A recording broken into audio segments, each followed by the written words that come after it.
প্রিয় দর্শক, আপনাদের সবাইকে স্বাগত জানাচ্ছি দ্য ডেইলি স্টারের নিয়মিত আয়োজন স্টার ডিসকোর্সের আজকের পর্বে। আমি বুলবুল হাসান, লন্ডন থেকে। আজকের এই অনুষ্ঠানে আমরা মূলত কথা বলবো শেখ হাসিনা, ভারত এবং এই যে প্রাসঙ্গিক যে বিষয়গুলো রয়েছে সেগুলো নিয়ে। মূলত শেখ হাসিনার প্রত্যর্পণের যে বিষয়টি, সেটি নিয়ে আলোচনা হচ্ছে বিভিন্ন স্ফিয়ারে। আমরা আজকে এই বিষয়টি নিয়ে কথা বলবার জন্য আমন্ত্রণ জানিয়েছি ভার্চুয়ালি দুজন অতিথিকে। শুরুতেই তাদের সঙ্গে আপনাদেরকে পরিচয় করিয়ে দিতে চাই। আমাদের সঙ্গে রয়েছেন যুক্তরাষ্ট্রে নিযুক্ত বাংলাদেশের সাবেক রাষ্ট্রদূত এম হুমায়ুন কবির, যিনি সাবেক রাষ্ট্রদূত এবং কূটনৈতিক বিশ্লেষক। জনাব কবির, আপনাকে স্বাগত জানাচ্ছি ডেইলি স্টারের আজকের আয়োজনে। ধন্যবাদ। আমাদের সঙ্গে আরও যুক্ত হয়েছেন ভারত থেকে, দিল্লি থেকে ডক্টর শ্রী রাধা দত্ত, অধ্যাপক, আন্তর্জাতিক সম্পর্ক বিভাগ, ওপি জিন্দাল গ্লোবাল ইউনিভার্সিটি। অধ্যাপক দত্ত, আপনাকেও স্বাগত জানাচ্ছি আমাদের আজকের আয়োজনে। প্রিয় দর্শক, আমরা মূলত শেখ হাসিনার প্রত্যর্পণ এবং মূলত ভারত বাংলাদেশের সম্পর্কের বিভিন্ন দিক নিয়ে কথা বলবো। আমি শুরুতেই অধ্যাপক দত্ত আপনার দৃষ্টি আকর্ষণ করছি যে আপনি হয়তো জানেন যে মানবতা বিরোধী অপরাধে দণ্ডপ্রাপ্ত শেখ হাসিনা এবং সাবেক স্বরাষ্ট্রমন্ত্রী বাংলাদেশের আসাদুজ্জামান খান কামাল, তাদেরকে ফিরিয়ে আনার ব্যাপারে ইতোমধ্যেই কূটনৈতিক তৎপরতা শুরু হয়ে গেছে বলে আমরা বিভিন্নভাবে শুনছি। এবং এটির যে দৃশ্যত যে ধরনের বক্তব্য দুটি দেশ থেকে আসছে, তার একটি আমি একটু কোট করে আপনাকে প্রশ্নটা করতে চাই যে ভারতের পররাষ্ট্র মন্ত্রণালয় যে বিবৃতি দিয়েছে সেখানে বলা হয়েছে যে সাবেক প্রধানমন্ত্রী শেখ হাসিনাকে নিয়ে বাংলাদেশের আন্তর্জাতিক অপরাধ ট্রাইব্যুনালের ঘোষিত রায়ের বিষয়ে ভারত অবগত রয়েছে। একটি নিকট প্রতিবেশী হিসেবে ভারত শান্তি, গণতন্ত্র, অন্তর্ভুক্তি, স্থিতিশীলতা সহ বাংলাদেশের জনগণের সর্বোত্তম স্বার্থের বিষয়ে অঙ্গীকারাবদ্ধ রয়েছে। এই লক্ষ্য অর্জনে আমরা সবসময় সব অংশীজনের সঙ্গে গঠনমূলকভাবে যুক্ত থাকব। প্রশ্নটা হচ্ছে যে এই বিবৃতি বা এই প্রতিক্রিয়া শেখ হাসিনাকে ফিরিয়ে দেওয়া না দেওয়ার বিষয়ে কি কোনো ধরনের কোনো ইঙ্গিত রয়েছে বলে আপনি মনে করেন? আমি যেটা মনে করছি, দ্যাট আমার মনে হয় যেটা আগেও দেখেছি, দ্যাট এই পার্টিকুলার ইস্যুতে মানে ভারতের থেকে কখনো কোনো ডেফিনেটিভ রেসপন্স দেওয়া হয়নি। আর এখানেও সেরকম ভাবে, যদিও যেটা এখানে অনেক বেশি জেনারেল রেখেছে স্টেটমেন্টটা, যে সবার সাথে স্টেক হোল্ডারের সাথে কাজ করতে চায়, এনগেজমেন্ট রাখতে চায়, সেটা হয়তো আগের থেকে অনেক ব্রডার ইন দ্যাট সেন্স। কিন্তু মানে এক্সট্রাডিশন ইস্যু নিয়ে অফকোর্স এটা আমার মনে হয় না কোনো ওরকম রিফ্লেকশন পড়েছে যে আমরা একটা সার্টেন কি ডিরেকশনে যাচ্ছে বা কি ভাবছে, সেটা হয়তো এরকম স্টেটমেন্ট থেকে ওরকম ভাবে বোঝা ঠিক পরিষ্কার ভাবে যাচ্ছে না। দুটো পারসেপশন রয়েছে যে দীর্ঘদিনের যে সম্পর্ক আওয়ামী লীগ বা শেখ হাসিনার সঙ্গে ভারতের, বিজেপি ক্ষমতাসীন দল এমনকি বিরোধী দল, তাদের যে ঐতিহাসিকভাবে আমি যদিও 71 বা তারও আগে থেকে এভাবে দেখি, সেই জায়গা থেকে ভারতের জন্যে আপনার কি মনে হয় যে এই সিদ্ধান্তটি গ্রহণ করা খুব কঠিন, যে শেখ হাসিনার যে বিচার প্রক্রিয়া সেই জায়গাটিতে একটা কনক্লুশন ড্র করা বা একটা জায়গায় চলে আসাটা, মানে কেন এটা এত কঠিন মনে হচ্ছে? আপনি যে কথাটা বললেন, দ্যাট আমাদের মানে ইরেসপেক্টিভ দিল্লিতে যেই গভর্নমেন্টই হোক, সেটা মানে কংগ্রেস, বামপন্থী, এখন যেটা এনডিএ কোয়ালিশন, সবাই আমরা মনে করি আওয়ামী লীগের সাথে তো একটা মানে এটা জানা কথা যে একটা হিস্টোরিক্যাল সম্পর্ক। শেখ হাসিনার সাথেও সেইটা মানে আমাদের অ্যাক্রস দ্য স্পেকট্রাম। মানে একটা সময় গেছে, আপনি জানেন, যে সময় শেখ হাসিনা নিজে বাড়ি ফিরতে পারেনি, তখন দিল্লিতে বেশ 5-6 বছর থেকেছেন। সেই সময় ওনার সবার সাথে খুব মানে একটা হৃদ্যতা তৈরি হয়েছে। তো আমার ধারণা, আমাদের দেশে যেই গভর্নমেন্টই থাকুক বা যেই পলিটিক্যাল কথা বলছি, পার্টির কথা বলছি, সবাই মানে আমার মনে হয় কোনো সেটা নির্দ্বিধায় ওনাকে একটা গেস্ট হিসাবেই দেখেন। উনি মানে এই জাজমেন্টের পরে ন্যাচারালি সেটা একটা খুব কঠিন জাজমেন্ট, সেটা বটেই, কিন্তু তাতে আমাদের ওনার দিকে মানে কি বল লেন্সটা পাল্টায়নি। উনি আমাদের কাছে সবসময় মনে হয় থাকবেন, উনি একটা অনার্ড গেস্ট হয়েই থাকবেন, মানে so far as the government is concern or irrespective of the government. আমার মনে হয় যেটা বললাম, যে সব পলিটিক্যাল স্পেকট্রামের কিন্তু ভারতবর্ষে ওনার দিকে একই দৃষ্টিতে মনে হয় কিন্তু মানবতা বিরোধী অপরাধের যে অভিযোগ, সেটি একটি আদালতে প্রমাণিত হবার পরে নির্বাচন ব্যবস্থাকে ধ্বংস করা, গণতন্ত্রের বিপর্যয় এবং জুলাই মাসে গত বছরের যা কিছু হয়েছে, এত কিছুর পরেও কেন ভারতকে এই অবস্থানে থাকতে হচ্ছে যে তার কোনো অপরাধকে আমলে না এনে, মানে অভিযোগকে আমলে না এনে তাকে অতিথি হিসেবে রাখার যে সিদ্ধান্ত বা একটি অবস্থান, সেটি বাংলাদেশের একটি বিরাট জনগোষ্ঠীর যে সেন্টিমেন্ট, সেটির বিপরীতে যে যাচ্ছে, সেটি বুঝতে কোথায় সমস্যা হচ্ছে বলে আপনি মনে করেন? দেখুন, ওই যে জাজমেন্টটা নিয়েও আমি বলবো যে মানে আমাদের অনেক সময় কথা উঠেছে তো এক্সট্রাডিশন ট্রিটি আছে, সেই বেসিসেই তো মানে ইন্টারিম গভর্নমেন্ট আমাদের এখানে রিকোয়েস্টও এসেছিল। কিন্তু এটার একটা মানে লিগাল লুপও আছে, যে আপনি জানেন যে ওই কন্ডিশনেও কিছু কিছু কন্ডিশনস যদি ফুলফিল আমরা ভাবি, যেটা মানে পলিটিক্যালি মোটিভেটেড বা ফেয়ার ট্রায়াল না, বা ওনার থ্রেট টু লাইফ, এই কন্ডিশনস গুলো থাকলে সেই জায়গাটার মানে ওইভাবে অন্যভাবে দেখা হবে, এক্স্যাক্টলি ওই লেন্সটা পাল্টে যায় একটু স্বাভাবিকভাবে। অলসো আপনি যেটা বললেন ঠিকই, আপনাদের সবার মানে বাংলাদেশে বেশিরভাগ মানুষই একটা সার্টেন ওয়েতে দেখছে এটা আমরা মানে জাজমেন্টটা। কিন্তু ইন্ডিয়া এখনো আমার মনে হয় ইজ নট কনভিন্সড যে নিশ্চয়ই পলিটিক্যালি কিছু জিনিস হয়েছিল, মানে একদমই তো পুরোটাকে একদম না মেনে নেবার জায়গা নেই ঠিকই, কিন্তু এট দ্য সেম টাইম ওনার এই জাজমেন্টটা নিয়ে বোধহয় মানে সেটা বাংলাদেশের ব্যাপার যে বাংলাদেশ কি জাজমেন্ট করেছে সেটা, কিন্তু যখন উনি আমাদের দেশে আছেন আমাদের মনে হয় ওনার জাজমেন্টটা বাদ দিয়ে ওনার সাথে যে আমাদের হিস্টোরিক্যাল সম্পর্ক, ওনাকে আমরা যে স্থানটা চিরকাল দিয়েছি সেইটা বোধহয় পাল্টাবে না। মানে আমি বলছি না যে আমার একটা স্টেটমেন্ট কিছুদিন আগেও আমার বোধহয় আপনার নজরে এসছে, যেটা আমাদের এনএসএ যেটা বলেছিলেন about the problem of the governance, যেটা কখনো আগে আমরা এরকম শুনিনি গভর্নমেন্টের দিক থেকে এরকম একটা কোনো পার্সপেক্টিভ। তো মানে সেই জন্যই বলছি, হয়তো নিশ্চয়ই তারাও রিয়ালিটি জানে, তারাও সিচুয়েশন গুলো কি গ্রাউন্ডে হয়েছিল সেটা হয়তো বুঝতে পারে, জানে, কিন্তু অ্যাট দ্য সেম টাইম মানে এই যে জাজমেন্টটা অ্যাকসেপ্ট করাটা বোধহয় মনে হয় আমাদের কাছে ঠিক কঠিন। মানে একদমই আমরা সেটা, যে আপনি যেটা বলছেন যে আপনাদের ওখানে একটা লিগাল প্রসেস দিয়ে জিনিসটা হয়েছে, বাট আমরা তো আরো আমাদের কাছে তো এরকম অনেক মানে not particularly in this case, যে কিছু কিছু আমরা এক্সট্রাডিশন জায়গায় দেখেছি দ্যাট আমাদের দেশে যখন একটা কোনো লিগাল আমরা ভার্ডিক্ট দিয়েছি সেটা অন্য দেশ মানেনি। সো এই জায়গাটাতে বোধহয় আমাদের একটু মানে অন্যভাবে জিনিসটাকে দেখতে হবে। ধন্যবাদ। আসবো আপনার কাছে। আমি জনাব হুমায়ুন কবির আপনার কাছে আসতে চাই। শ্রী রাধা দত্তের যে স্টেটমেন্ট বা তার যে বিশ্লেষণ, সেটির সূত্র ধরে আপনার কাছে যদি একটু জানতে চাই যে কূটনৈতিকভাবে রিটার্ন নেগোসিয়েশন একটি দেশ আসলে কিভাবে বিবেচনা করে, এটি আসলে কি একটি রাজনৈতিক সিদ্ধান্ত দিন শেষে? বিশেষ করে শেখ হাসিনার ক্ষেত্রে বিষয়টা কি এরকম কিনা, আপনি কি মনে করছেন? ধন্যবাদ আপনাকে। প্রফেসর শ্রীরাধা দত্ত যে কথাগুলো বলেছেন, মোটা দাগে আমার মনে হয় যে ভারতের দিক থেকে ভারত যেভাবে বিষয়টাকে দেখে তিনি সেটাকে সঠিকভাবেই ব্যাখ্যা করেছেন। এখানে তিনটা বিষয় বা তিনটা দৃষ্টিভঙ্গিতে বিষয়টাকে দেখা যেতে পারে। একটা দৃষ্টিভঙ্গি হচ্ছে আইনগত দৃষ্টিভঙ্গি, এক্সট্রাডিশন ট্রিটি আছে, আর সেই ট্রিটির আওতায় যদি বলেন সেখানে যে অপরাধগুলোকে চিহ্নিত করা হয়েছে সে অপরাধগুলো সংগঠনের সাথে শেখ হাসিনার যুক্ততা কোর্টে প্রমাণিত হয়েছে, সেই ভিত্তিতে একটা ভার্ডিক্ট এসছে।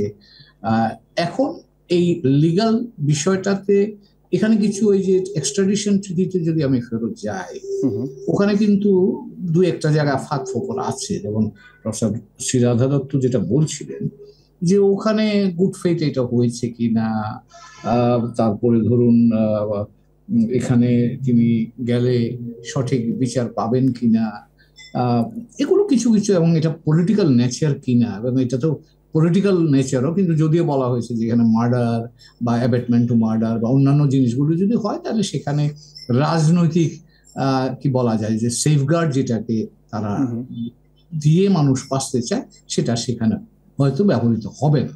কিন্তু এই এগ্রিমেন্টের মধ্যে বা ট্রিটিটার মধ্যে অনেক ফাঁক ফোকর আছে, যেটাকে যদি রাজনৈতিকভাবে সিদ্ধান্ত নিতে চায় তাহলে সেই জায়গায় সেই পয়েন্টগুলো বা সেই ধারাগুলো বা সেই আর্টিকেলগুলো তারা ব্যবহার করতে পারে।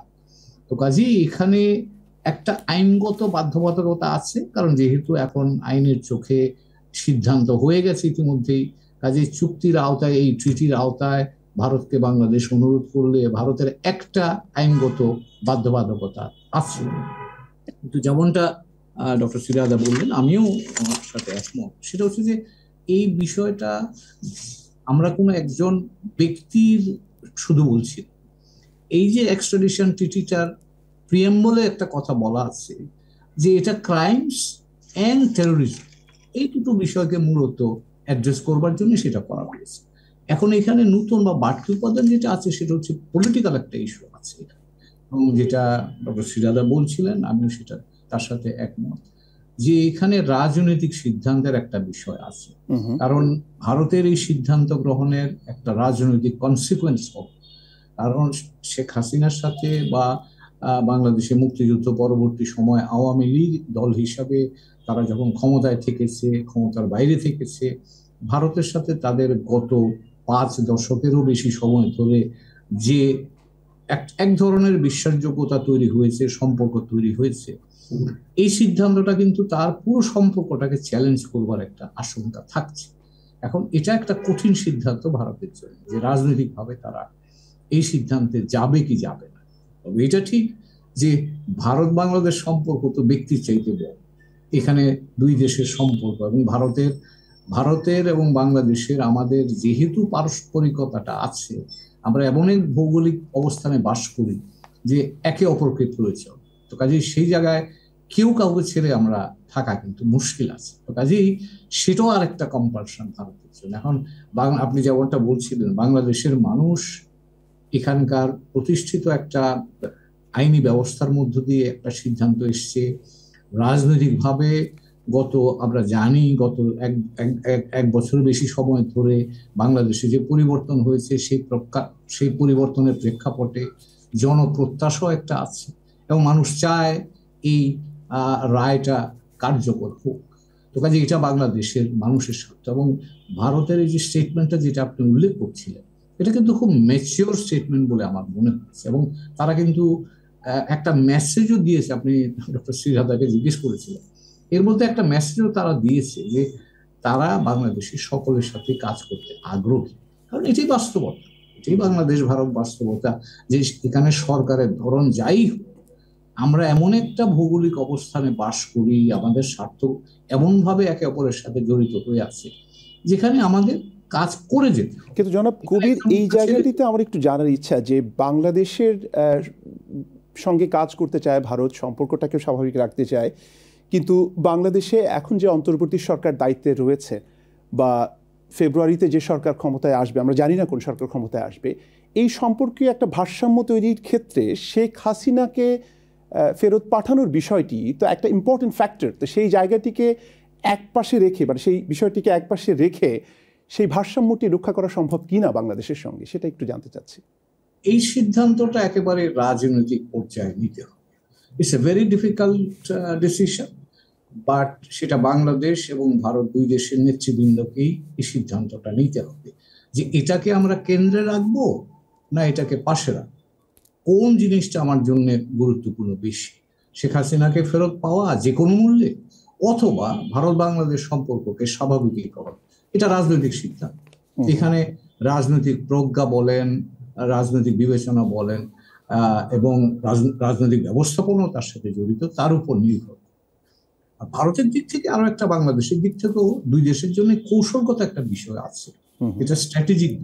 ভারতের জন্য স্ট্র্যাটেজিক ইস্যুটা হচ্ছে যে ভারত তার বিপদের সময় তার বন্ধুদের রক্ষা করে কিনা, এটা একটা ভারতের দিক থেকে একটা কৌশলগত প্রশ্ন, যে প্রশ্ন এখন সামনে এসছে, এবং সেই প্রশ্নটা তাকে আরো সামনের দিকে আবার ধারণা এজিটেড। তাহলে জনাব কবির, তাহলে ভারতের বন্ধু কি ব্যক্তি না দেশ? আসলে এই প্রশ্নটা তো বারবার চলে আসছে। হ্যাঁ, সেটা তো বলছি, সেটা আসবে এবং এটা আগামী দিনেও এই পলিসিকে ইনফ্লুয়েন্স করতে থাকবে। এখন আমাদের জন্য একই জিনিস যে আমরা এটাকে কোথায় রাখবো, আমরা কিভাবে পার্সিউ করবো, সেটা আমাদেরও রাজনৈতিক বা কৌশলগত সিদ্ধান্ত হতে হবে। কাজে it's a very difficult choice. এখানে লিগাল ইস্যু আছে, এখানে পলিটিক্যাল ইস্যু আছে, এখানে স্ট্র্যাটেজিক ইস্যু আছে। এখন আপনি কোন জায়গাতে প্রায়োরিটাইজ করবেন তার উপর নির্ভর করে যে এই বিষয়টা কিভাবে শেষ পর্যন্ত নির্ধারিত। জি, আসবো আপনার কাছে আবার। শ্রী রাধা দত্ত, আপনার কাছে একটু জানতে চাই যে একটি বিবৃতি আমি পড়ে শুনিয়েছিলাম, সেটি ভারতের পররাষ্ট্র দপ্তর থেকে। আবার যখন মানবতা বিরোধী অপরাধের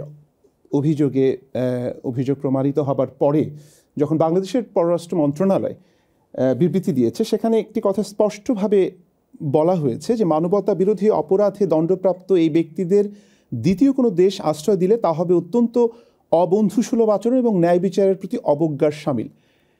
এটা খুব সরাসরি স্টেটমেন্ট, মানে এই বিবৃতিটা তো নানা কারণে খুবই গুরুত্বপূর্ণ। মানে বাংলাদেশ তার অবস্থানটিকে জানিয়ে দিয়েছে যে শেখ হাসিনার বিষয়ে যদি ভারত তার বর্তমান অবস্থানে অনড় থাকে, সেক্ষেত্রে সেটি পারস্পরিক সম্পর্কের ক্ষেত্রেও সেটা একটা প্রভাব পড়তে পারে বা পড়বে।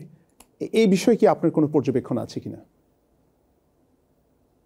দেখুন, বাংলাদেশের থেকে আমার মনে হয় না কোনো ডাইকোটমি আছে। ওরা ওরা জানে যে এটা ব্যাপার, এটা ওরা কনভে করেছে। ওটার একটা সার্টেন পার্সপেক্টিভটা খুব পরিষ্কার, ওটা নিয়ে আমার সার্টলি সেটা আমরা বুঝতে পারছি, ভারতের কাছেও সেটা অজানা না জিনিসটা। কিন্তু সেটাই যেটা এক্ষুনি অ্যাম্বাসেডর কবির বলছিলেন, দ্যাট জিনিসটা না লিনিয়ার একটা দিকে দৃষ্টিভঙ্গি দিয়ে তো দেখলে হবে না, তার নানা অ্যাসপেক্ট আছে। এই যে পয়েন্ট যে আমরা ওনাকে সবসময় গেস্ট হিসাবে মনে করেছি, আমরা ওই ওয়ার্ডটা ইউজ করি যে উনি আমাদের কাছে গেস্ট, কিন্তু ওনাকে আমরা কিভাবে কি বলবো, ওনার ট্রিটমেন্টটাও একটা আমাদের কাছে স্ট্র্যাটেজিক ডিসিশন। এটা জানি আমরা, যেটা আপনি কথাটা উঠেছে এখন, যে বায়োল্যাটারালের ওপরে কি ইনফ্লুয়েন্স হবে, কি হবে। আমার নিজস্ব ধারণা, দেখুন সবাই আমরা যেটা এখন দেশে দেখছি, পৃথিবীতে একটা অদ্ভুত ফ্লুইড ডাইনামিক্স চলছে সবসময় জিও পলিটিক্সে। একটা কথার কথা বলি, যেরকম চায়নার সাথে ইন্ডিয়ার একটা ক্রস বর্ডার ইস্যু সবসময় একটা এত বছর ধরে চলেছে। মাঝখানে অফকোর্স একটা সার্টেন হস্টিলিটির কারণে কিছুদিন আমাদের কথা বন্ধ ছিল, এখন আবার এগিয়ে চলেছি। আবার অন্যদিকে দেখুন না, আমরা আবার তালিবানের সাথে কথা বলছি। সো সিচুয়েশন বুঝে তো আমাদেরও স্ট্যান্সটা চেঞ্জ করতে হয়, সেটার নানা টাইপের ডিসিশন নিতে হয়। সেই কারণে একটা সেইভাবে আমাদের এই এই জায়গাটাও যে ঠিকই একটা জাজমেন্ট এসছে, সে আমাদের এখানে বসে আছে, বাংলাদেশে নিশ্চয়ই একটা তারা খুব ক্লিয়ারলি জানিয়ে দিয়েছে। কিন্তু আমার ধারণা, আমি সেইং দিস, এখনকার কথা প্লাস এরপরে আশা করছি ফেব্রুয়ারিতে যেরকম ইলেকশন হবার কথা, ইলেক্টেড গভর্নমেন্ট আসবে, যে এইটাকে এই জায়গাটাতে একটা কন্টেনশিয়াস ইস্যু থাকবে, কিন্তু এটাকে আটকে গেলে বায়োল্যাটারাল সম্পর্কটাও তো একটা অন্য জায়গায় তলিয়ে যাবে। এমনিতেই সম্পর্কটা আমরা জানি এখন একটু শিথিল জায়গায় দাঁড়িয়ে আছে। ইম্পর্টেন্ট ইস্যু, এই জায়গাটিতে আটকে যাওয়ার কথা যখন আপনি বলছেন, আমি নিশ্চিত যে এটি আপনার মাথায় আছে যে এটি একটা বিরাট ইস্যু, যেটির উপরে অনেক কিছু নির্ভর করছে। বাংলাদেশের সঙ্গে ভারতের সম্পর্কের মাত্রা কোন পর্যায়ে যাবে। এখন আপনি কি মনে করছেন যে এটিকে বাদ দিয়েও এক ধরনের ভারসাম্যপূর্ণ সম্পর্ক রাখা সম্ভব? আমার মনে হয় করলে ভালো হবে। এইটাকে যদি আমরা এই এজেন্ডা এই পার্টিকুলার ইস্যুতে আটকে যাই, তাহলে দুদিকেই কিন্তু কঠিন একটা ব্যাপার হবে। কারুর কাছে জিনিসটা ভালোভাবে এগোবে না। এই যে দেখুন এখন যে এরকম সিচুয়েশন, আমাদের ক্রস বর্ডার ফেসিলিটি গুলো আটকে আছে, মেডিকেল ট্যুরিজম আটকে আছে, সেগুলো তো মানুষ দুদিকে মানুষেরই অসুবিধা হচ্ছে নানা কারণে এইগুলো। সেইখানে আমাদের যেটা অ্যাম্বাসেডর কবিরও বললেন, যে আমাদের সম্পর্কটা এত আমাদের পিপল টু পিপল ইন্টিগ্রেটেড হয়ে দাঁড়িয়ে আছে, যে এই ইস্যুটা আমি 100 বার মানছি, এটা খুবই বাংলাদেশের কাছে একটা ইম্পর্টেন্ট ইস্যু, কিন্তু এই ইস্যুটা ভারতের কাছে অলসো ইম্পর্টেন্ট। এমন না যেটা হালকা যে আমরা এটাকে ছেড়ে দিতে পারি। এটাও আমাদের কাছেও একটা নানা ওয়েতে যেটা স্ট্র্যাটেজিক বলুন, পলিটিক্যাল ডিসিশন বলুন, একটা সার্টেন মেসেজ কনভে করছে, খালি বাংলাদেশে কেন, সারা পৃথিবীতে। তো সেইটাও ইন্ডিয়া খুব ইজিলি ভারত ছেড়ে দিতে পারবে না। এখন প্রফেসর দত্ত, আই আন্ডারস্ট্যান্ড যে সাধারণ জনগণের মনোভাব বা নৈতিকতা দিয়ে পররাষ্ট্র নীতি বা রাষ্ট্রীয় সম্পর্কগুলো পরিচালিত হয় না, কিন্তু এটা তো সত্যি যে আওয়ামী লীগের বিরুদ্ধে বা শেখ হাসিনার বিরুদ্ধে বা বিগত সরকারের বিরুদ্ধে যে অভিযোগগুলো রয়েছে, সবচেয়ে গুরুত্বপূর্ণ যে অভিযোগগুলো করা হয়ে থাকে, যে নির্বাচন ব্যবস্থাকে ধ্বংস করা, তারপরে এই যে জুলাই হত্যাকাণ্ড ইত্যাদি ইত্যাদি অনেকগুলো বিষয় রয়েছে। অনেকেই এভাবে দেখেন বিষয়টিকে যে ভারতের এক ধরনের প্রোটেকশন মেকানিজম ছিল শেখ হাসিনাকে টিকিয়ে রাখার অনেক দিন পর্যন্ত। সেই কারণেই শেখ হাসিনা এতটা ডেসপারেট হয়ে উঠেছিলেন যে কোনো কিছু করেও ক্ষমতায় টিকে থাকা যাবে। তো ভারতের এই ভূমিকাটিকে তো নিশ্চয়ই ভারতের নীতি নির্ধারকরা বুঝতে পারেন যে জনগণ ভালোভাবে নেয়নি। মানে আপনার কাছে কি মনে হয়, যেহেতু আপনি এটি নিয়ে বিশ্লেষণ করেন, অনেকের সঙ্গে কথা হয়, এটা কি রিয়েলাইজেশনটা এসছে কিনা যারা ডিপ্লোম্যাট রয়েছেন বা নীতি নির্ধারক রয়েছেন ভারতের? আমার মনে হয় নিশ্চয়ই সেটা বোঝে, কারণ আমরা যেটা মানে ইমিডিয়েটলি যেটা মানে 5th অগস্টের পরে যেটা দেখেছি রিয়াকশনটা, সেটা খালি আওয়ামী লীগ শেখ হাসিনা কেন, সেটা ইন্ডিয়ার ওপরে অনেক কিছু আপনারা দেখেন যে নানা স্লোগান নানা কিছু। তো স্বাভাবিকভাবে যে পপুলার মুড কি আছে, মানে আওয়ামী লীগ আর শেখ হাসিনার সঙ্গে ভারতবর্ষ একটা মানে মানে একসঙ্গে প্রায় নেওয়া হচ্ছে কথাগুলো, তো সেটা একটা তো ইম্প্যাক্ট পড়েই ঠিকই। কিন্তু অ্যাট দ্য সেম টাইম ওই আমি সেটা বললাম, যেমন আমি আমি কখনো ওটাকে মানে ছোট করতে চাই না, যে ডিসিশনটা সার্টনলি এটা খুব ইম্পর্টেন্ট একটা ব্যাপার বাংলাদেশের কাছে, কারণ যেটা যা যা হয়েছে ধরুন যে বেসিসে এই ট্রায়ালটা হয়েছে আর সবকিছু। কিন্তু সেটাও বলছি যে ওইটাকে মানে বাংলাদেশের পার্সপেক্টিভে তার একদমই ঠিক জায়গায় দাঁড়িয়ে আছে, কিন্তু আবার আপনি যদি ভারতের দিক থেকে দেখেন জিনিসটা, যে তাদের কাছে যে অনার্ড গেস্ট, তাকে তারা কিভাবে এত মানে কিভাবে একটা অন্য মানে কি বলবো মানে মৃত্যুর দিকে ঠেলে দেবে, সেটা ভারত নিশ্চয়ই কোনোদিনও করতে পারবে না। মানে আমি সেই হিসেবে বলছি যে ওই জায়গাটাতে আটকে গেলে দুটো দেশের পক্ষে খুব কঠিন। It's a very difficult decision. I completely, আপনি যেটা প্রথমে আপনি বলেছেন, অ্যাম্বাসেডর কবিরও বলেছেন, আমি একবারও না বলছি না, কিন্তু ডিফিকাল্ট ডিসিশন তো হয়েই থাকে না এরকম সম্পর্কে। সো আমার মনে হয় সেটা ওভারকাম কি করে করা যায়, সেইটা যদি প্র্যাকটিক্যাল প্র্যাগম্যাটিক ওয়েতে আমরা চিন্তা করি, আমাদের মনে হয় এগিয়ে যেতে সুবিধা হবে। এগিয়ে তো যেতেই হবে, বলুন, আটকে তো থাকা যায় না। নিশ্চয়ই, ধন্যবাদ। আমি একটু জনাব কবির আপনার কাছে আসতে চাই। আপনি হয়তো লক্ষ্য করেছেন যে কলম্বো সিকিউরিটি কনক্লেভের বৈঠকে দেখা হয়েছে ভারত এবং বাংলাদেশের দুজন জাতীয় নিরাপত্তা উপদেষ্টা অজিত দোভাল এবং ডক্টর খলিলুর রহমানের। সেখানে আমরা যতটুকু গণমাধ্যমের বরাত দিয়ে জানতে পেরেছি যে শেখ হাসিনার প্রত্যর্পণের যে বিষয় এবং ভারত বাংলাদেশের সম্পর্কের বিভিন্ন দিক নিয়ে কথা হয়েছে, এবং বাংলাদেশের জাতীয় নিরাপত্তা উপদেষ্টা ডক্টর খলিলুর রহমান তিনি ওই সম্মেলনে যোগ দেওয়ার কথা যখন তার একটু আগেই গিয়েছেন, অর্থাৎ তিনি খুব গুরুত্ব দিয়ে চেয়েছেন যে অজিত দোভালের সঙ্গে এই আলোচনাটা হোক।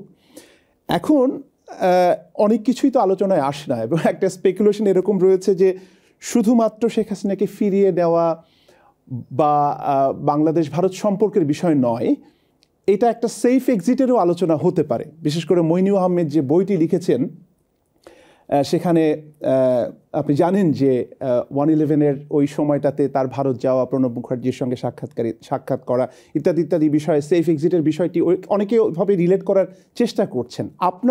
আপনার বিশ্লেষণটা কি এই বিষয়ে? ধন্যবাদ আপনাকে। আমি শেষ দিক থেকে শুরু করি।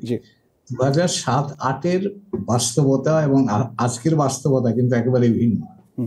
কাজেই এই ভিন্ন প্রেক্ষাপটে এই কনসেপ্টটা আমার কাছে মনে হয় একটু বেশি আলোচনা বা বাড়তি গুরুত্ব নিয়ে আলোচনা এসছে। এখানে আমার মনে হয় না যে এই মুহূর্তে ভারত বাংলাদেশ সম্পর্ক এমন জায়গায় আছে যেখানে এই সো কল সেফ এক্সিটের জন্য ভারতের আশ্রয় নিতে হবে বা ভারতের সমর্থন প্রয়োজন হবে। বরঞ্চ ভারত এখানে সংশ্লিষ্ট আছে এইরকম ধারণা জন্মালে কিন্তু প্রতিক্রিয়াটা উল্টো হওয়ারই সম্ভাবনা বেশি এখনকার বাস্তবতা। কাজেই এই সেফ এক্সিটের কথাটা মানে দিল্লি আলোচনায়, যেটা আমাদের জাতীয় নিরাপত্তা উপদেষ্টা ডক্টর খলিল গেছেন, ওখানে আলোচনা করেছেন, আমার কাছে এটা মনে হয় যে আলোচনার খুব গুরুত্বপূর্ণ বিষয় নয়।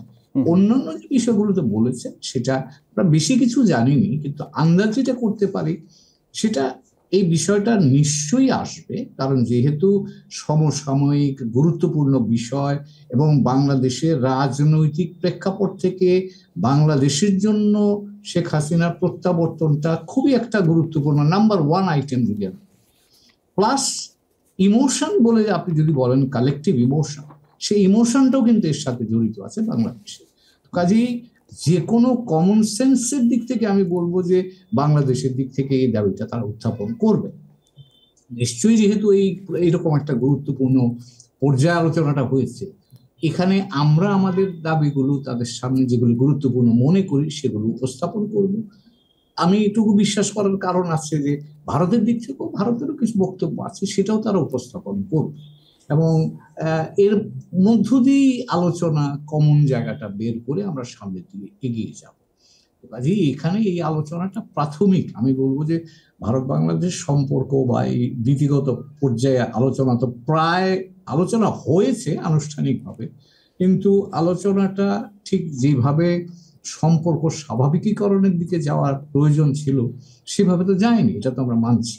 তো কাজে সেই বিবেচনায় এই বৈঠকটা, দুই জাতীয় নিরাপত্তা উপদেষ্টাদের বৈঠকটা গুরুত্বপূর্ণ, অন্তত পারস্পরিকভাবে পরস্পরের কি দাবি আছে বা তাদের কি অবস্থান আছে সেগুলো নিয়ে আলাপ আলোচনা হয়েছে।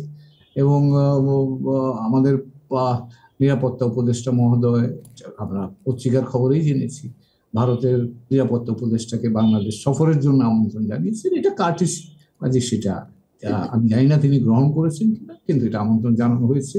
বাংলাদেশের দিক থেকে রাজনৈতিকভাবে যেটা গুরুত্বপূর্ণ সেটা পত্রপত্রিকায় এসছে যে বাংলাদেশ ভারত মহাসাগর অঞ্চলকে উন্মুক্ত রাখবার কথা বলেছে, সেখানে যে কোনো উন্মুক্ত উদ্যোগে বাংলাদেশ সহযোগী হবে সেটা প্রকাশ করেছে। অ্যাট দ্য সেম টাইম বাংলাদেশের অভ্যন্তরীণ কোনো বিষয়ে যে আমরা বাইরের কোনো হস্তক্ষেপ পছন্দ করি না সে কথাটা কিন্তু স্পষ্ট করে বলা হয়েছে। তো কাজেই এই আলোচনাগুলোর মধ্যে আপনি রাজনীতি বলেন, কূটনীতি বলেন, মানুষের ইমোশন বলেন, সবগুলোই কিন্তু জড়িয়ে আছে। তো কাজে এই ক্ষেত্রে আমি মনে করব যে এটা সম্পর্ক স্বাভাবিককরণের পথে হয়তো প্রাথমিক ধাপ।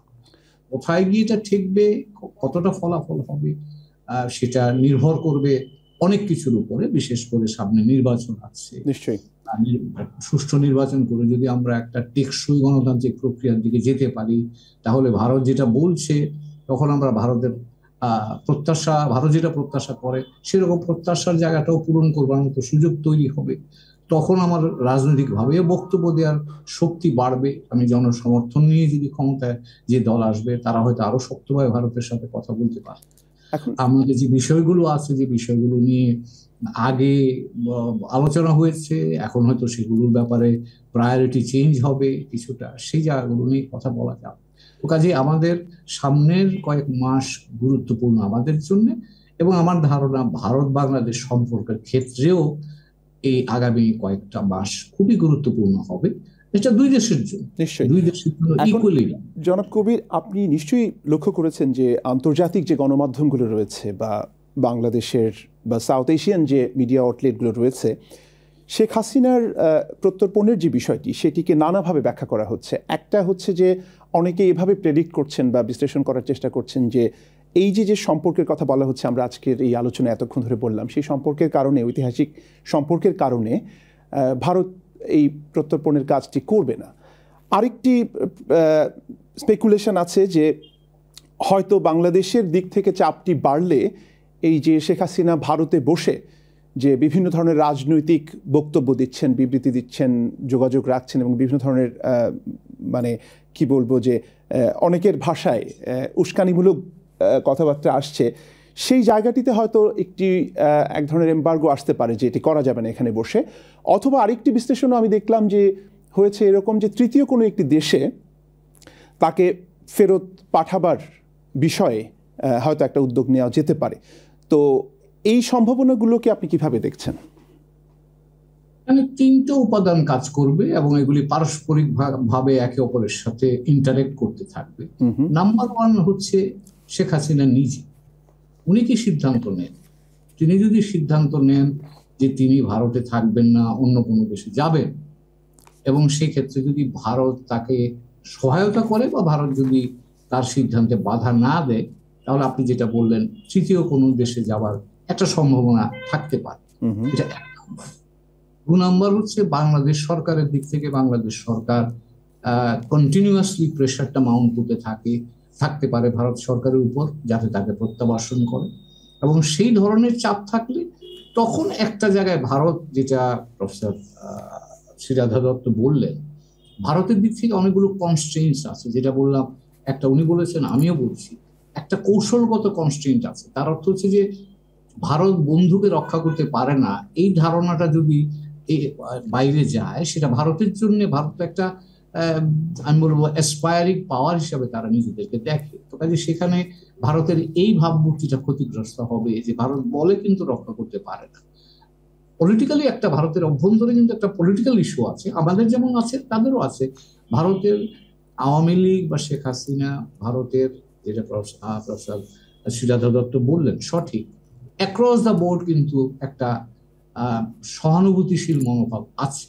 তো কাজেই যে ভারতে যে সরকারই থাকুক, এই ধরনের সিদ্ধান্ত নেওয়ার আগে কিন্তু তার এই সাধারণ জনমতটা আজ কোন দিকে আছে সেটাও কিন্তু ভাবতে হবে, এবং এর বিপক্ষে গিয়ে কিন্তু সিদ্ধান্ত তারা নেবে।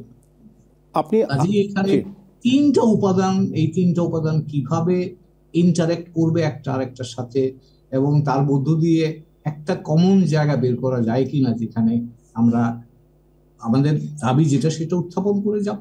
আমরা চাইবো প্রত্যাবর্ষণটা ঘটুক, কিন্তু সেটা যাতে আবার দ্বিপাক্ষিক সম্পর্কটাকে ক্ষতিগ্রস্ত না করে বা স্বাভাবিকভাবে প্রক্রিয়াটাকে ব্যাহত না করে, সে বিষয়টাও কিন্তু মাথায় রাখবে। জনাব কবির, আপনি বলছিলেন যে বাংলাদেশে আগামী যে নির্বাচন হতে যাচ্ছে সেই নির্বাচনটি নানা কারণে গুরুত্বপূর্ণ, এবং এই সময়টাও এমন একটা জটিল একটা অবস্থায় রয়েছে, একটা কমপ্লেক্স সিচুয়েশন, যেটি আগে থেকে কোনো কিছু প্রেডিক্ট করাটা একটু মুশকিল।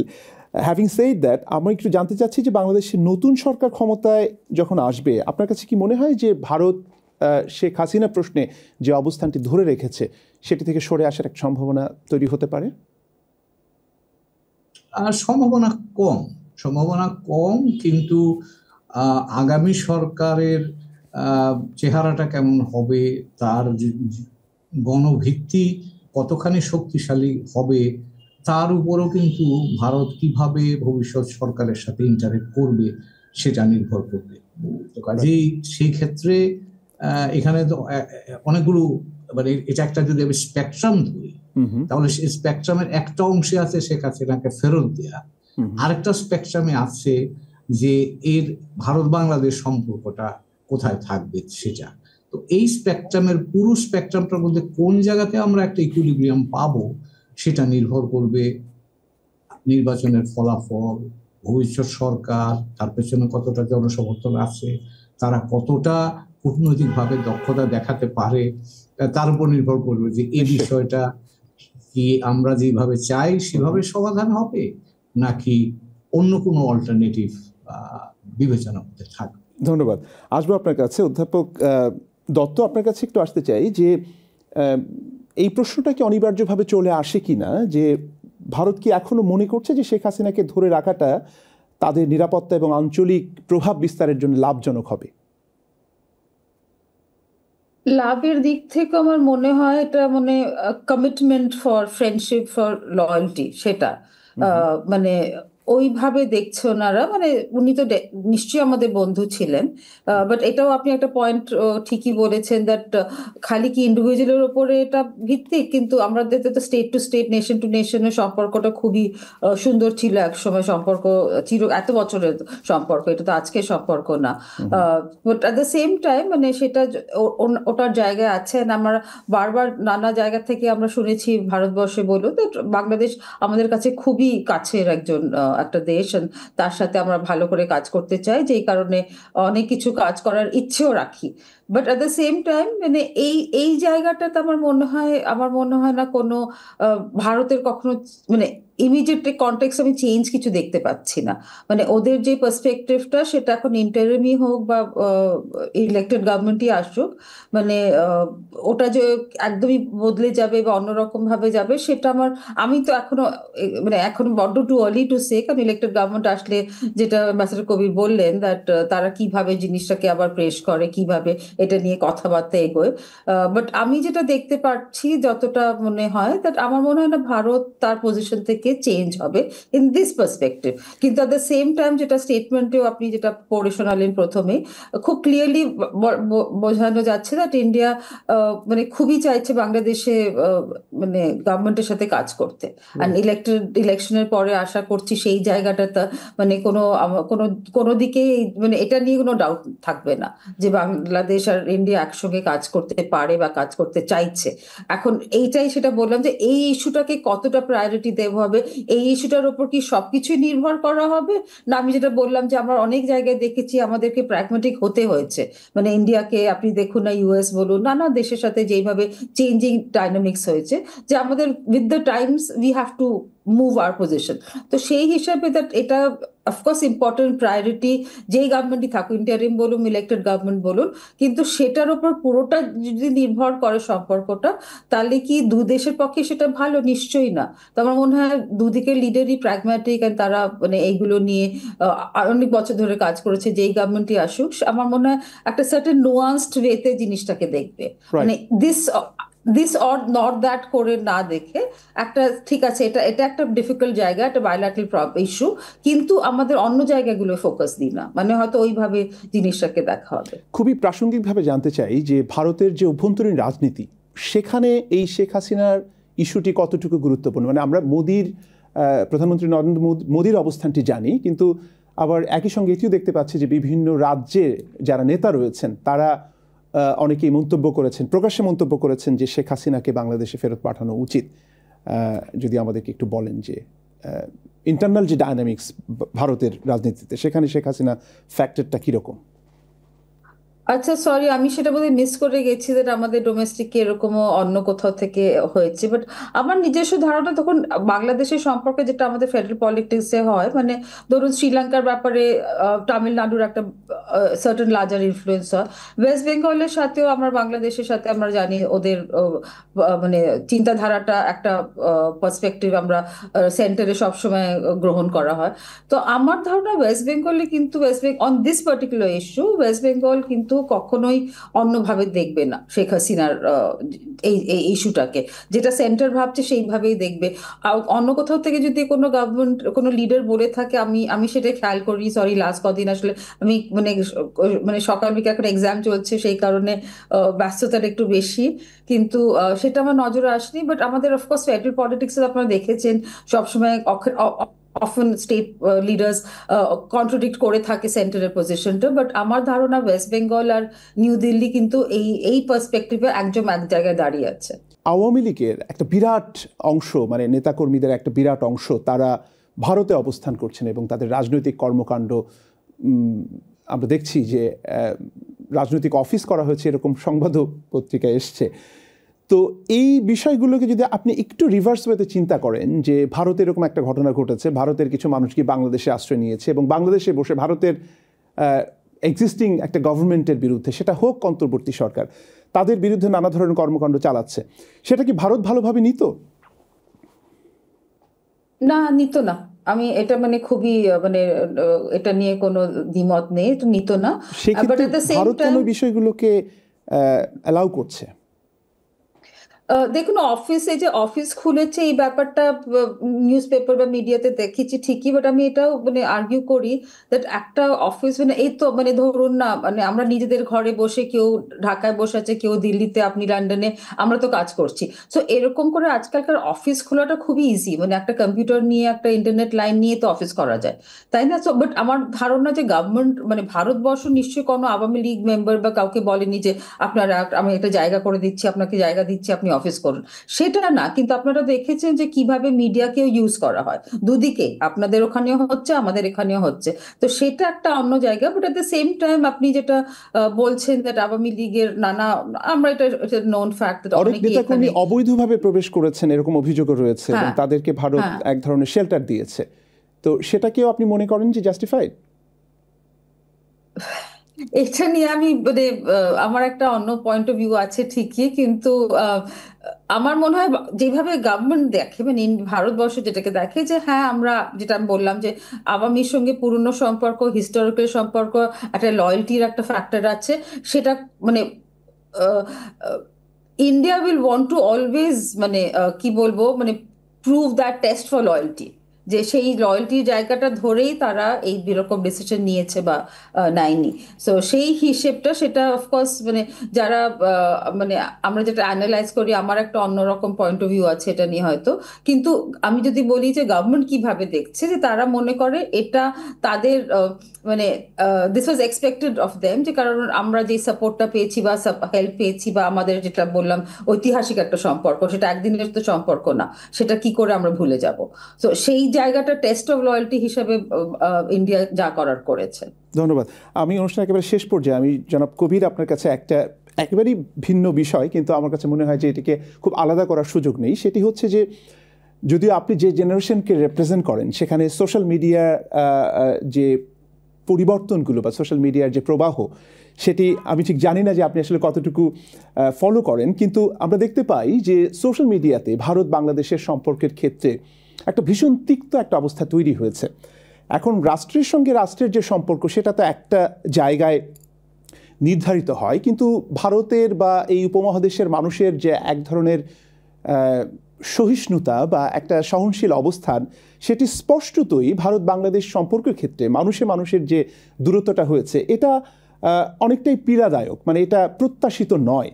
তো সেই ক্ষেত্রে এই যে আজকের যে বিষয় নিয়ে আমরা কথা বললাম, ভারত বাংলাদেশ সম্পর্ক, রাজনৈতিক যে একটা ধূসর বিভাজন রেখা তৈরি হয়েছে, সেটির বিপরীতে যদি আপনার কোনো মন্তব্য থাকে, পর্যবেক্ষণ থাকে বা বিশ্লেষণ থাকে, জনাব কবির। ধন্যবাদ। দুটো পর্যবেক্ষণ আমি বলবো। একটা হচ্ছে আপনি যেটা বলছিলেন এটা সঠিক যে ভারত বাংলাদেশের সম্পর্কের ব্যাপারে সোশ্যাল মিডিয়া বেশ তৎপর, এবং আসলে সম্পর্কের বাস্তবতা যে অবস্থায় আছে সোশ্যাল মিডিয়াতে দেখলে তার একটা ভিন্ন চেহারা, আমি বলবো যে একটু নেতিবাচক চেহারাই আমরা দেখি।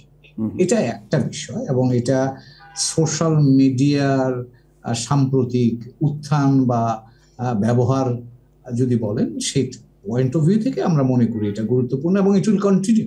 এটা শেষ হয়ে যাবে তা না, কিন্তু ভারত বাংলাদেশ সম্পর্ক যদি আমি হাইপোথেটিক্যালি ধরেও নেই স্বাভাবিক হয়েছে, তারপরেও কিন্তু এই ধরনের প্রচারণা এগুলো চলতে থাকবে। সোশ্যাল মিডিয়া মানুষ তার মতামত প্রকাশ করতেই থাকবে।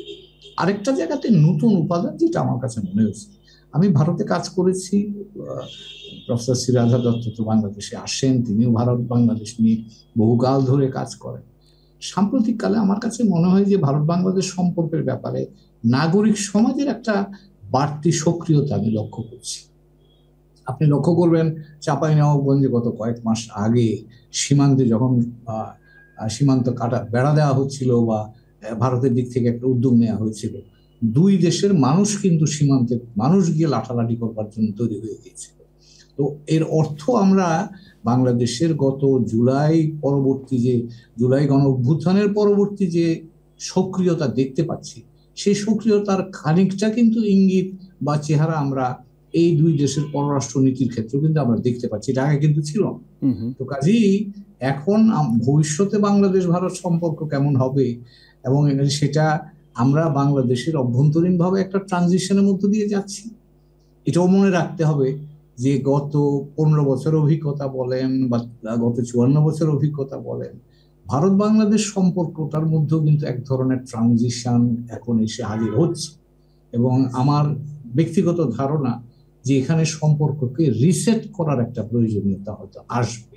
এবং সেটা রিসেট মানে এই না যে সম্পর্ক আপনি ছেদ করে ফেলবেন, বা এটাকে কিভাবে একটা ইকুইলিব্রিয়াম, আমাদের প্রত্যাশা আছে, ভারতের দিক থেকে ভারতের প্রত্যাশা আছে, এই প্রত্যাশাটাকে আমরা সম্মানজনক এবং ইকুয়ালিটির ভিত্তিতে কোন জায়গাটায় আমরা আসতে পারি এবং সেই ভিত্তিতে সম্পর্কটাকে সামনে নিয়ে যাওয়া যায়, এগুলো নিয়ে কিন্তু আমি মনে করি কূটনৈতিক পর্যায়ে, রাজনৈতিক পর্যায়ে, এবং যারা বিশ্লেষণ করেন অধ্যাপক শ্রীরাধা দত্তের মতো গুণীজন যারা আছেন, তাদের সকলেরই আমি মনে করি যে এখানে কন্ট্রিবিউট করার একটা সুযোগ আছে। এবং আগামী দিনে এই বা মিডিয়ার বাইরে গিয়েও নীতিগতভাবে আমাদের দুই দেশের দীর্ঘমেয়াদী স্বার্থের কথাটা বিবেচনা করে অত্যন্ত সতর্কতার সাথে, সম্মানের সাথে এবং ইকুয়ালিটি বা সম্মানজনক সমতার ভিত্তিতেই এই সম্পর্কটাকে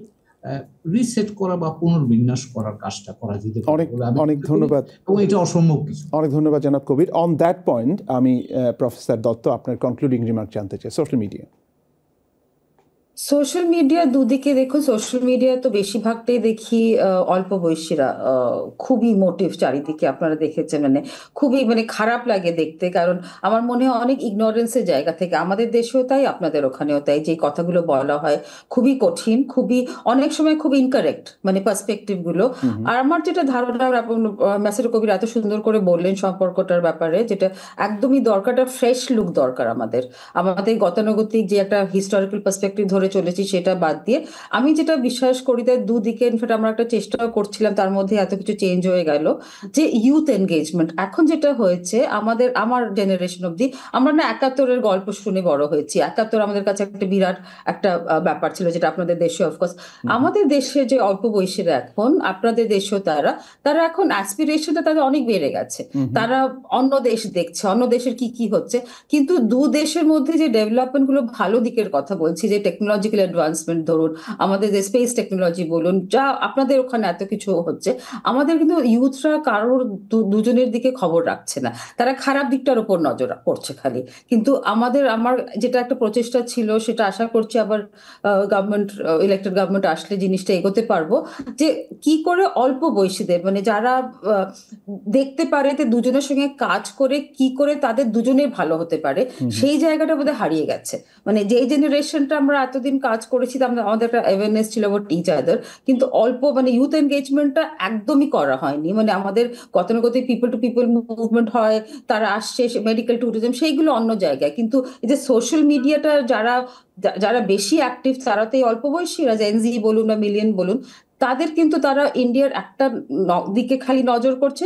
আর আমি তো বলবো ভারতবর্ষের ছেলে মেয়েদের কোনো নজরই নেই যে সাউথ এশিয়াতে কি হচ্ছে, বাংলাদেশে বা কি হচ্ছে, এত ইগনোরেন্স এই ব্যাপারটা। তো আমার মনে হয় সেই জায়গাটা বোধহয় আমাদের, এটা ওভারনাইট করা যাবে না চেঞ্জ, আস্তে আস্তে জিনিসটাকে আমাদের অন্যভাবে দেখাতে হবে। দুজনের দেশে কি কি হচ্ছে, সাউথ এশিয়ায় কি হচ্ছে, সেই জায়গাটাতে আমাদের একটু নজর দিতে হবে বেশি। অনেক ধন্যবাদ অধ্যাপক শ্রী রাধা দত্ত এবং অ্যাম্বাসেডর হুমায়ুন কবির। প্রিয় দর্শক, আমরা অনুষ্ঠানের একেবারে শেষ পর্যায়ে, আমরা দুজন অতিথির কাছে দুটো ভিন্ন পার্সপেক্টিভ বলবো না, আমি বলবো যে কিছু জায়গায় তারা একমত হয়েছেন যে এই যে সম্পর্কের যে এক ধরনের প্যারাডাইম শিফট, সেটা অনেক বেশি প্রয়োজন। পুরনো চিন্তা ভাবনা বা পুরনো আইডিওলজিক্যাল যে একটা স্ট্যান্ড, সেটি থেকে সরে এসে সামনের দিকে এগোনোর জন্যে নতুনভাবে চিন্তা করার সুযোগ রয়েছে কিনা সে ব্যাপারে তারা জোর দিয়েছেন। এবং আমরা আশা করব যে এই আলোচনাটি আপনাদের চিন্তার খোরাক যোগাবে ভারত বাংলাদেশ সম্পর্কের ক্ষেত্রে, এবং শেখ হাসিনার প্রত্যর্পণের বিষয়টি নিয়ে যে আলোচনাগুলো হচ্ছে, সেখানে হয়তো আমরা কিছুটা চিন্তার বলবো যে উপকরণ দিতে পেরেছি। আমাদের ডেইলি স্টারের সঙ্গে থাকুন, স্টার ডিসকোর্সের সঙ্গেই থাকুন, এই আশাবাদ রেখে আজকের মতো এখানে বিদায় নিচ্ছি। যে যেখানে আছেন ভালো থাকুন, সুস্থ থাকুন, নিরাপদে থাকুন।